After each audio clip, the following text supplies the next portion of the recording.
जय हिंद दोस्तों, जियो चर्चा पे मैं जीवेश कुमार आपका स्वागत करता हूं। जियो पॉलिटिक्स पर शानदार यहाँ आपको इंफॉर्मेशन दी जाती है। ग्रेटर आसाम टूटेगा बांग्लादेश, आखिर ये क्या न्यूज है मैं आपको समझाता हूँ। बांग्लादेश 16 दिसंबर 1971 को ईस्ट पाकिस्तान से भारतीय थल सेना, वायुसेना और नौसेना के साहस से एक नया देश बना बांग्लादेश। और 1971 से ये काफी राजनीतिक स्तर पर यानी पॉलिटिकल अगर वे में हम देखें तो काफी अस्थिर रहा है। इसमें 29 से ज्यादा मिलिट्री शासन यानी कू हो चुके हैं, जिसमें से 3 सबसे बड़े हैं। लास्ट जो है 2011 में हुआ था और सबसे पहला आपका 1975 में हुआ था। अब बात क्या चल रही है, क्योंकि अगर हम देखा जाए तो ये हमारी 7 सिस्टर स्टेट है, जिसमें अरुणाचल प्रदेश, आसाम, नागालैंड, मणिपुर, मिजोरम, त्रिपुरा और मेघालय है। भारत की मुख्य भूमि मेन लैंड से जो ये आपका कनेक्ट करती है, इसको हम सिलीगुड़ी कॉरिडोर बोलते हैं। लेकिन अभी 2024 के बाद से, जब से बांग्लादेश में शेख हसीना को उनके देश से निकाला गया है और राजनीतिक अस्थिरता आई और फिर मोहम्मद यूनिस वहां एक केयर टेकर गवर्नमेंट उन्होंने संभाली, तो उस समय इंडिया के अगेंस्ट बांग्लादेश जो है बहुत ही काफी एंटी बांग्लादेश हो गया था। वहां पर हिंदू पर एक तरीके से जेनोसाइड भी किया गया। आप देखिएगा कि इस साल जो अभी 2020 वर्ल्ड कप चल रहा है, इसमें बांग्लादेश क्यों पार्टिसिपेट नहीं कर रहा? क्योंकि हमने बांग्लादेश ने कहा था कि हमें इंडिया में सिक्योरिटी का खतरा है, इस वजह से वो खेलने नहीं आया। और फिर आईसीसी ने बाद में बांग्लादेश को ऑप्ट आउट ही कर दिया था 2020 वर्ल्ड कप से। अब इस चिकन नेक ये जो है 28 से 30 किलोमीटर ये आपका इसकी मोटाई है यानी विड्थ है।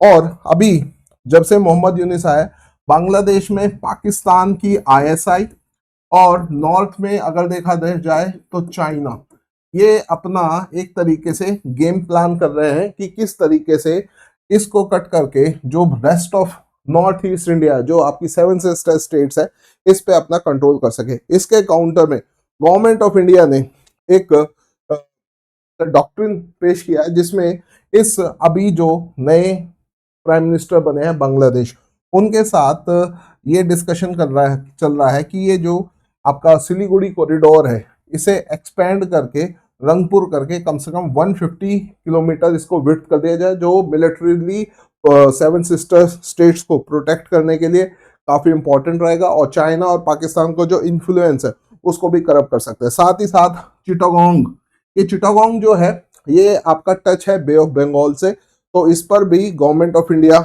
बात कर रही है कि अगर ये चिटागोंग पोर्ट पर हमारा अगर कंट्रोल हो जाएगा तो हम थ्रू वाटर्स 7 सिस्टर स्टेट्स पर भी अपना जो कंट्रोल है वो और बढ़ा सकेंगे। तो अभी मार्च में ही आपके नए प्राइम मिनिस्टर जो हैं तारिक रहमान ये हैं, और पाकिस्तान और तुर्की मिलकर जब मोहम्मद यूनिस थे तो उन पर अपना इन्फ्लुएंस कर रहे थे और बहुत ही ज्यादा बांग्लादेश गवर्नमेंट का उस समय एंटी इंडिया स्टांस हो गया था।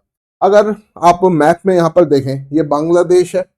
बांग्लादेश बहुत डेंसली पॉपुलेटेड है और जो आपकी 7 सिस्टर स्टेट है, मेनली आपका असम, मेघालय, त्रिपुरा, मिजोरम, इससे आपका टच करते हैं और इंडियन स्टेट आपका वेस्ट बंगाल। तो बांग्लादेश जो है टर्की और चाइना के समर्थन से आपका सपोर्ट से थोड़ा एग्रेसिव उसने अपना पोस्चर रखा हुआ था, रुख रखा हुआ था।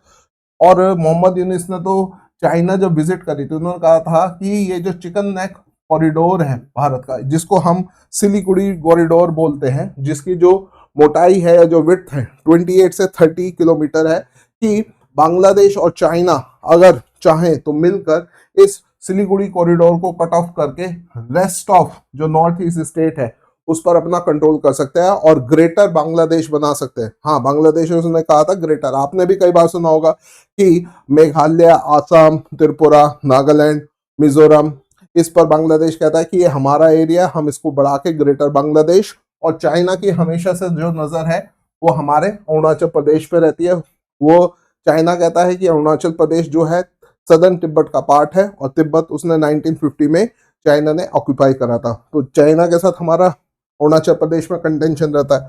तो भारत की जवाबी रणनीति क्या है कि इंडिया ने यहाँ पर कई सारे एयरफोर्स स्टेशन स्टैब्लिश कर रखे हैं। कल आपने एक खबरें भी सुनी होगी कि Su-30 क्रैश हो गया, जिसमें 2 हमारे बेहतरीन पायलट हैं उनको उनकी वीरगति हुई। तो ध्यान में रखिएगा, बांग्लादेश अभी टर्की की हेल्प से बड़े रफ्तार ड्रोन्स को यूज कर रहा है, जिससे वो इन्फ्लुएंस कर रहा है। और इंडिया ने अपना आपका वेस्ट बंगाल में हासीमारा एयरबेस पे काउंटर करने के लिए 18 रफेल फाइटर एयरक्राफ्ट को यहाँ पर डिप्लॉय गया कि अगर चाइना की तरफ से कोई मिलिट्री एडवेंचर होता है या बांग्लादेश की तरफ से कोई मिलिट्री एडवेंचर होता है तो इसको हम इसका तगड़ा जवाब दे सके। अब यहाँ पर ध्यान रखिएगा, इसकी जो सिलीगुड़ी कॉरिडोर की जो चौड़ाई है आपका 28 से 30 किलोमीटर है, और जो सबसे इसकी कम चौड़ाई है वो 22 किलोमीटर है। अगर युद्ध की स्थिति बनती है तो ये हमारे लिए एक जगलर वेन, यानी जो दिमाग तक जिस तरीके से खून पहुंचाती है जगलर वेन, उसका काम करती है, क्योंकि इसको कट करना मिलिटरीली पॉसिबल है। और अगर ये कट हो जाएगी तो हमारा पूरा नॉर्थ ईस्ट इंडिया से जो है by road connection cut off हो जाएगा। तो ऐसी स्थिति में ध्यान में रखते हुए अभी एक ग्रेटर असम का पार्ट जो है गवर्नमेंट ऑफ इंडिया प्लान कर रही है, जिसमें ये जो आपका इधर चिकन कॉरिडोर है जिसको सिली कॉरिडोर, इसमें इस रंगपुर डिवीजन को मिलाकर इसको एक 100 या 150 किलोमीटर की विड्थ बनाई जाए, और यहाँ पर आपका चिटागोंग को, जिससे हम थ्रू वाटर और यहाँ पर हमारा लैंड एक्सेस ज्यादा इंक्रीज हो जाएगा। तो ध्यान रखिएगा, बांग्लादेश जो है इंडियन स्टेट्स को रिकॉग्नाइज करता है कि वो ग्रेटर बांग्लादेश का पार्ट है, जिसमें ग्रेटर बंगाल, ग्रेटर उड़ीसा, सिक्किम, त्रिपुरा, असम, इन सब को वो इसमें इंक्लूड करता है। तो ये ग्रेटर बांग्लादेश का पार्ट है जो मोहम्मद यूनिस के टाइम पे उन्होंने कहा था कि, जिसमें उसने बताया है कि भाई आपका मिजोरम, मणिपुर, नागालैंड, अरुणाचल प्रदेश, आसाम, मेघालय, उड़ीसा, झारखंड, बिहार और वेस्ट बंगाल, ये सब बांग्लादेश का पार्ट है। तो ये एक नया जियो पॉलिटिक्स में आने वाले दिनों में आपको कंटेंशन देखने को मिलेगा, क्योंकि इसका रीजन ये है कि आपका पाकिस्तान और टर्की और चाइना का इन्फ्लुएंस बांग्लादेश पे, बांग्लादेश जो है बहुत ही पॉलिटिकली वॉलेटाइल है, वहाँ पे रिलीजियस फेनेटिज्म ज़्यादा है, धार्मिक उस पर लोग ज़्यादा अपनी भावनाओं में उग्र हो जाते हैं, और इसका प्रभाव वो इंडिया पर डालते हैं। और ये आने वाले टाइम में आप देखिएगा, इस साल इससे रिलेटेड आपको काफ़ी न्यूज़ देखने को मिलेगी। तो इसी प्रकार की न्यूज़ के लिए जुड़े रहिए जियो चर्चा पर, सब्सक्राइब जरूर करिएगा हमारे चैनल पर। जय हिंद।